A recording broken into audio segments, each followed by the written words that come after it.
और आज की इस वीडियो में हम डिस्कस करेंगे अर्बनाइजेशन इन साउथर्न मेसोपोटामिया। जो आपका साउथर्न मेसोपोटामिया था वहाँ पे शहरीकरण का कैसे विकास हुआ, शहरीकरण के साथ साथ वहाँ पे जो आपका टेम्पल का डेवलपमेंट हो रहा था उसके बारे में भी आज के वीडियो में हम डिस्कस करेंगे। Let us guys begin the video without waste a lot of time. Point number first है आपका आज के इस वीडियो में द साउथर्न मेसोपोटामिया। जो आपका दक्षिणी मेसोपोटामिया था, it is known as the land of Sumer which regard as the birth place of civilisation. कहा जाता है मेसोपोटामिया का जो सिविलाइजेशन शुरू हुआ था वो आपका इसी इलाके से शुरू हुआ था। Southern Mesopotamia led to promote urbanization that developed city and established temple। और साथ साथ जो आपका दक्षिणी मेसोपोटामिया था वो फेमस रहा है अपने शहरीकरण के लिए। साथ साथ यहाँ पे बहुत अच्छे लेवल के टेम्पल्स भी बिल्टअप किए गए थे जो आगे मैं आपको डिस्कस करूंगा। अब दक्षिणी मेसोपोटामिया में जो फेमस सिटी रही है जो आपके मैप में भी पूछी जाती है और आज के एमसीक्यू भी इस वीडियो लेक्चर में उनसे रिगार्डिंग मैं आपसे डिस्कस करूंगा। जब हम दक्षिणी मेसोपोटामिया की बात करते हैं तो वहां पे हम इन सिटी के बारे में नहीं भूल सकते। ये वो सिटी है जो हर साल आपके मैप में आती है, जिसमें आपका उरुक था, उर था एंड लैगश। ये वो सिटी थी जो उस समय डेवलप हुई थी। ये जो सिटी अभी डिस्कस की है मैंने आपके साथ, उरुक, उर एंड लैगश, ये सिटी कहा जाता है उस समय bank of river such as Tigris and Euphrates के किनारे इन सिटियों का डेवलपमेंट हुआ था। बेसिकली सिटी जो है आपके टिग्रिस और यूफ्रेट्स नदी के किनारे पर बनी थी। इम्पॉर्टेंट बात डिस्कस करनी गाइस आपके साथ, वीडियो के एंड में मैंने आपके लिए कुछ एमसीक्यू रखे हैं। That topic I discuss with in today class, जो मैंने अभी आपके साथ डिस्कस किया है, तो प्लीज उन एमसीक्यू को देखना बिल्कुल भी ना भूलिएगा। और अब हम डिस्कस करते हैं इस्टेब्लिशमेंट ऑफ टेम्पल के बारे में कि किस प्रकार मेसोपोटामिया में टेम्पल का इस्टेब्लिशमेंट हुआ था। Establishment of temples play a vital roles in development of social, religious culture and political activities।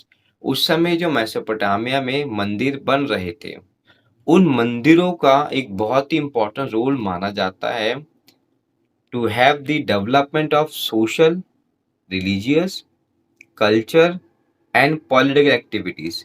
इन तीनों सेक्टर्स पे मेसोपोटामिया के मंदिरों का बहुत बड़ा योगदान है। मतलब जितने भी वहाँ पे जो फेस्टिवल होते थे, कल्चरल प्रोग्राम होते थे और जो पॉलिटिकल एक्टिविटीज थी वो कहीं ना कहीं मंदिर के इर्द गिर्द ही घूमती थी, इर्द गिर्द की होती थी। पॉइंट नंबर सेकंड है आपका सुमेरियन पीपल वर पॉलिथेसिस। जो आपके सुमेरियन लोग थे वो क्या थे आपके पॉलिथेसिस। अब ये पॉलिथेसिस का मतलब क्या होता है, मतलब ऐसे लोग जिनकी जो गॉड है मोर देन वन देती थे, मतलब एक भगवान से ज्यादा भगवान की पूजा जो लोग करते हैं उन्हें हम बोलते हैं पॉलिथेसिस। जैसे हमारे इंडिया में भी जो हिंदू कम्युनिटी है वो बेसिकली आपका पॉलिथेसिस कहलाता है क्योंकि वो बहुत सारे दैती की पूजा करते हैं। पॉइंट नंबर थर्ड है आपका, वो है बेसिकली आपके उस समय कुछ गॉड थे जो बहुत ही ज्यादा पॉपुलर थे, जिसमें फर्स्ट है आपके उर द मून गॉड। उस समय चंद्रमा जो थे उनको उर बोला जाता था, जबकि इनाना द गॉडेस ऑफ लव, और उस समय इनाना कौन थे आपके गॉडेस ऑफ लव है। एंड रिमेंबर स्टूडेंट्स, ये सारे आपके इंपॉर्टेंट एमसीक्यू हैं इस चैप्टर से रिलेटेड। इससे बाहर किसी भी एग्जाम की बस की बात नहीं है कि वो कुछ और एमसीक्यू फाइंड आउट कर सके। एनलिल, या सीरियस मत हो, that was just joke, okay. MCQ और भी हो सकते हैं बट आज का जो कंसेप्ट है वहां से एमसीक्यू आपका यही आएगा, don't worry about that. Yes, Enlil was most prominent god, regard as the master of humanities and king of king.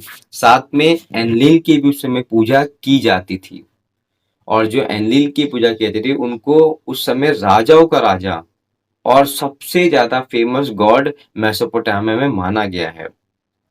अब आगे जो हमारा कंसेप्ट है वो है इनका मंदिर। इनके जो मंदिर था उसको बेसिकली क्या बोलते थे? So it is known ziggurat. Ziggurat basically Mesopotamia के साउथर्न जो दक्षिणी इलाका, वहाँ बहुत सारे मंदिर मिले हैं और वो सबको जिकारत का नाम दिया गया है। जिकारत का मतलब क्या होता है आपका? ऐसे मंदिर जो बहुत बड़े बने होते थे, और बड़े सिर्फ उसी भगवान के लिए बनते थे जो बहुत फेमस थे उस समय। I hope so guys you have clear all the concept. और अब हम डिस्कस करेंगे कुछ इंपॉर्टेंट हमारे एमसीक्यूज जो अब आपके सामने हैं। जैसा क्वेश्चन नंबर फर्स्ट है आपका, the Sumer people were dash. जो उस समय मेसोपोटामिया के लोग थे वो क्या थे आपके? Monotheist, polytheist, tribals, and option B and C. तो जस्ट अभी मैंने आपसे डिस्कस किया है पॉलीथीस्ट। पॉलीथीस्ट का मतलब होता है जो आपके एक से ज्यादा दैत्य की पूजा करते हैं, क्योंकि शायद उनका मानना उन सब भगवानों को इक्वल है, क्योंकि शायद उन लोगों का जो फेथ था भगवान के प्रति वो बहुत ज्यादा था, इसलिए वो एक से ज्यादा गॉड की पूजा करते थे। Ziggurat also known, MCQ number second है आपका, जिकारत ऑल्सो नोन डैश। उस समय जो जिकारत था वो क्या था आपका? The place where king lived, the name of Ur king, largest temples of cities and the merchants. तो उस समय जस्ट हमने अभी ही डिस्कस किया है आपके साथ कि आपको जो जिकारत था वो क्या था आपका? The largest temples of city. और यहाँ पे जो मेन घर था वो किसका था? मोस्ट फेमस गॉड का, कि उस समय जो मोस्ट फेमस गॉड थे मेसोपोटामिया के, उनका ये घर माना जाता था। Thank you very much guys, आपने मुझे अपना टाइम दिया। आई होप सो आपको मेरा वीडियो लेक्चर पसंद आया होगा। Goodbye and take care.